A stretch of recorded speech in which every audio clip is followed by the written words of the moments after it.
Internet को तो हम सब ही किसी मुश्किल के बगैर एक्सेस कर लेते हैं, मगर इस सब के नीचे एक और भी दुनिया मौजूद है जो इंटरनेट की डार्क साइड कहलाती है। इंटरनेट का ही एक ऐसा प्लेटफॉर्म जो आम इंसान की रीच से बाहर है।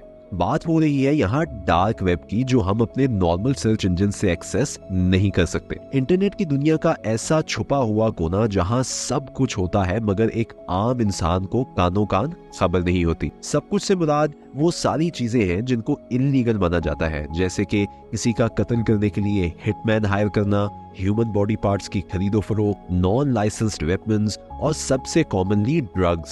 स्पेसिफिकली अगर ड्रग्स की बात की जाए तो ये इतनी बेतहाशा अमाउंट में अवेलेबल होते हैं कि डार्क वेब की मार्केट को दी अमेज़न ऑफ ड्रग्स माना जाता है। डार्क वेब पर ड्रग्स की खरीदो फरोख्त की एक मशहूर जमाना और काफी बड़ी साइट का नाम था सिल्क रोड। एक ऐसी वेबसाइट जो कि ड्रग्स और उसके साथ साथ कई और इलीगल एक्टिविटीज की एक्सेस लोगों तक पहुंचा रही थी। आइए जानते हैं सिल्क रोड कैसे एक ऑनलाइन जायंट एम्पायर बन गई इलीगल एक्टिविटीज की, और नजर डालते हैं इससे जुड़ी कई अनटोल्ड स्टोरीज और मिस्ट्रीज के ऊपर। Welcome back to logic feed, your daily source of entertainment. Silk road platform को रॉस उल्ब्रिक ने स्टार्ट किया था। इनका हमेशा से ख्वाब था कि वो एक ऐसा प्लेटफॉर्म लॉन्च करें जहां पे सब कुछ बिकता हो, बेशक वो लीगल हो या इलीगल। रॉस एक ऐसे आदमी थे जो लाइफ को लेकर काफी स्ट्रॉन्ग और कंट्रोवर्शियल ओपिनियंस रखते थे, खास तौर पे ड्रग्स के मामले में। उनका ये मानना था कि गवर्नमेंट के पास ये इख्तियार नहीं होना चाहिए कि वो लोगों को ड्रग्स के इस्तेमाल से रोके। हर किसी के पास फ्रीडम ऑफ एक्शन होना चाहिए और ये उनकी मर्जी होनी चाहिए कि वो क्या कंज्यूम कर रहे हैं और क्या नहीं। रॉस ने अपनी एक ऑनलाइन मार्केट प्लेस पर 2010 में काम करना शुरू किया, ये जानने के बाद कि वो बिटकॉइन के थ्रू अनोनिमसली ऑनलाइन ट्रांजैक्शंस कर सकते हैं और टॉर नामी एक ऑनलाइन प्लेटफॉर्म पे अपनी एनोनिमिटी मेंटेन रख सकते हैं कि उनकी किसी किस्म की एक्टिविटी किसी रिकॉर्ड में ना आए। उन्होंने अपनी इस ऑनलाइन मार्केट को सिल्क रोड का नाम दिया। अब वेबसाइट तो रॉस ने डेवलप कर ली, मगर इस साइट का कोई मकसद नहीं था जब तक उस पे कोई प्रोडक्ट बेचने को ना मिलता। इसके लिए उन्होंने एक सुनसान इलाके में एक बिल्डिंग रेंट आउट की जहां पर वो खुद मैजिक मशरूम्स, जो कि एक काफी पोटेंट हेलुसिनेशन ड्रग माना जाता है, उगाने लगे। 2011 में जब उन्होंने इस साइट को लॉन्च किया तो उसमें हर तरह की ड्रग कैटेगरीज के टैब्स तो मौजूद थे, मगर अवेलेबल सिर्फ मैजिक मशरूम्स ही थे। प्लान ये था कि आहिस्ता आहिस्ता जैसे ही ये साइट पॉपुलर हो जाएगी, सेलर्स पूरी दुनिया से सिल्क रोड पे अपने प्रोडक्ट बेचने को भी तैयार हो जाएंगे। रॉस इस सब के साथ साथ टेक्सास में एक बुक स्टोर जो कि गुड वैगन बुक्स के नाम से जाना जाता था, उधर काम करते थे। वो अपनी इस दुकान पर मौजूद वैक्यूम सील्स, लेबल मेकर्स और एनवेलप्स का इस्तेमाल करते हुए अपने ऑर्डर्स और शिपमेंट्स को कस्टमर्स तक भिजवाते थे। आहिस्ता आहिस्ता उनके प्लान के मुताबिक कस्टमर्स के साथ साथ इस वेबसाइट पे सेलर्स भी आना शुरू हो गए और जल्द ही वीड से लेके एक्सटेसी तक सब ड्रग्स अवेलेबल हो गए। इस साइट की बढ़ती डिमांड के साथ रॉस ने कुछ एम्प्लॉइज भी हायर कर लिए जिन पे वो फुली ट्रस्ट कर सकते थे, क्योंकि अकेले इतनी बड़ी वेबसाइट को चलाना बहुत मुश्किल होता जा रहा था। ये साइट सिल्क रोड रॉस ने बनाई तो सिर्फ ड्रग्स के लिए थी, मगर एक दिन उन्होंने देखा कि किसी ने यहाँ नॉन लाइसेंस्ड वेपन्स भी इनलिस्ट किए हुए हैं। रॉस ने सोचा कि ये हर अमेरिकन का राइट है कि वो अपनी प्रोटेक्शन के लिए खुद भी मेजर्स लें, और ये सोचते हुए उन्होंने ये भी वेबसाइट पे अलाउ कर दिया। जल्द ही वेबसाइट पे spy softwares, hacking material, fake passports और IDs, counterfeit cash, rocket launcher और साइनाइड जैसे डेडली केमिकल्स भी बिकने लगे। दोस्तों, अगर आप सोच रहे हैं कि ये एक्सट्रीम है तो आगे सुने। एक सेलर ने रॉस से ये भी पूछा कि क्या कंसेंशुअल किडनीज सिल्क रोड पे बेची जा सकती हैं। इनको मना करना रॉस की फ्री मार्केट वाली आइडियोलॉजी के खिलाफ था, तो उन्होंने इसकी भी इजाजत दे दी। और इस तरह सिल्क रोड सिर्फ ड्रग्स तक ही महदूद ना रहा, वो हर तरह की इलीगल ट्रेडिंग में मुलव्वस हो गया। इस साइट के थ्रू रॉस की वैरायटी जोन्स से दोस्ती हो गई, जो वेबसाइट के एक एक्टिव यूजर होने के साथ साथ रॉस की साइट के हवाले से बग्स वगैरह फिक्स करने में मदद करते थे। जोन्स ने रॉस को आइडिया दिया कि उसको वेबसाइट पे एडमिन की बजाय अपना नाम रेड पायरेट रॉबर्ट्स रखना चाहिए।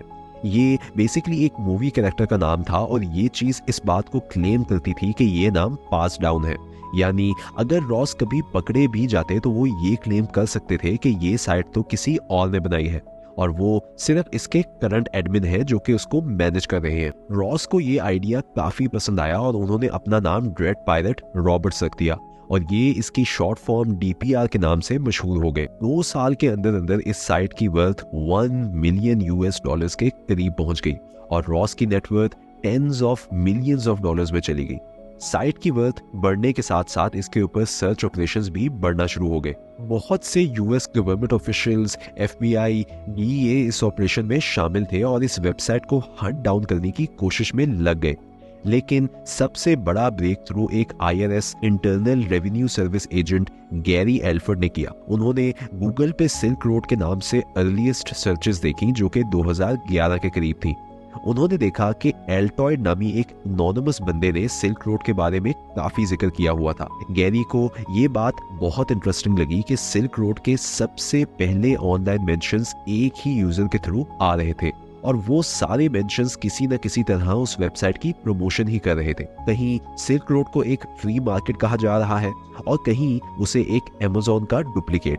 जब उन्होंने इस यूजर को और सर्च किया तो उन्हें एक पोस्ट मिली जिसमें लिखा हुआ था IT pro needed for venture backed bitcoin startup, और इस एड के साथ ये भी मेंशन था, if interested please send your findings at rossulbricht@gmail.com। ये देखकर गैरी शक में पड़ गए कि एल्टॉयड, ड्रेड पायरेट जोन्स और रॉस उल्ब्रिक्ट ये सारे एक ही शख्स के नाम हैं जो ये वेबसाइट चला रहा है। जब गैरी ने अपनी इन फाइंडिंग्स का जिक्र ऑफिशियल्स के साथ किया तो पहले तो इन क्लेम्स को डिसमिस कर दिया गया लैक ऑफ एविडेंस की वजह से, मगर गैरी ने अपनी इन्वेस्टिगेशन जारी रखी और रॉस का YouTube चैनल ढूंढ निकाला और साथ ही साथ लिंक्डइन प्रोफाइल भी ढूंढी जहां उन्होंने देखा कि रॉस ने गवर्नमेंट और उसके कंट्रोल के खिलाफ अपने बहुत से ओपिनियंस का इजहार किया हुआ है। ना सिर्फ ये, उन्होंने ये भी पता लगा लिया कि एक वेबसाइट पे रॉस ने गलती से अपने ही नाम से टॉर प्लेटफॉर्म के ऊपर कोडिंग से रिलेटेड कुछ सवाल पूछे हुए थे और उसके बाद वो नाम फौरन फ्रॉस्टी पे चेंज हो गया था। गैरी अपनी बात पे कायम रहे कि ये वही बंदा है जो सिल्क रोड का क्रिएटर है, लेकिन इसको प्रूव करने के लिए उनको कोई हार्डकोर एविडेंस नहीं मिल रहा था। कुछ अरसे बाद FBI ने फाइनली सिल्क रोड का IP एड्रेस ढूंढ निकाला जो कि आइसलैंड में बेस्ड था। उन्होंने ये देखा कि इस साइट पे मोस्ट रीसेंट लॉगिन उसके एडमिन का ही है जो कि सैन फ्रांसिस्को में किसी इंटरनेट कैफे के थ्रू किया गया है। जब गैरी ने FBI एजेंट से कांटेक्ट किया और अपनी फाइंडिंग्स का जिक्र किया तो फ्रॉस्टी नेम चेंज वाले वाकये ने FBI के कान खड़े कर दिए। पता लगा कि जो FBI ने आइसलैंड में सर्वर और कंप्यूटर ढूंढा था उस पर भी फ्रॉस्टी नाम ही मेंशन था। जब उन्होंने रॉस उल्ब्रिक्ट का एड्रेस ट्रेस किया तो पता लगा कि वो सैन फ्रांसिस्को में उसी इंटरनेट कैफे के करीब है और तब उन्हें इस बात का यकीन हो गया कि DPR रॉस उल्ब्रिक्ट ही है। कुछ FBI एजेंट्स आम लोगों की तरह उस कैफे में बैठने लगे। अब उनको कैफे में रॉस नजर तो जरूर आता था मगर वो उसे लैपटॉप यूज करते हुए पकड़ना चाह रहे थे, क्योंकि अगर वो लैपटॉप बंद कर देता तो वो सब डाटा लॉक हो जाता जिसकी वो तलाश में थे। एक दिन जब रॉस सैन फ्रांसिस्को की पब्लिक लाइब्रेरी में बैठा था, कई अंडरकवर FBI एजेंट्स ने उसका पीछा किया। 2 एजेंट्स ने आपस में आर्ग्यू करके एक डिस्ट्रैक्शन क्रिएट की और जैसे ही रॉस उस आर्ग्यूमेंट को देखने के लिए मुड़ा, एक FBI एजेंट ने उसका लैपटॉप पकड़ा और दूसरे एजेंट ने उसको साथ ही हैंडकफ कर लिया और फाइनली इस तरह रॉस पकड़ा गया।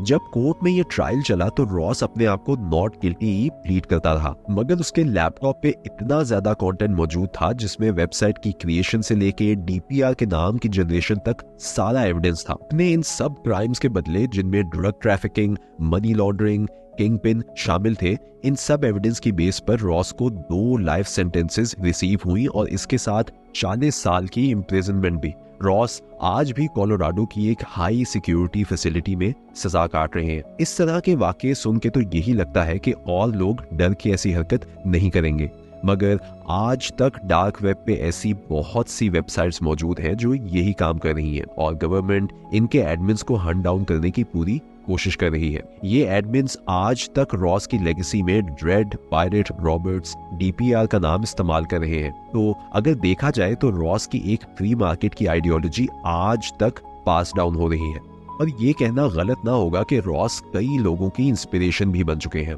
This is it for today's video. Make sure to like this video and subscribe to the channel for more interesting content like this. Thank you.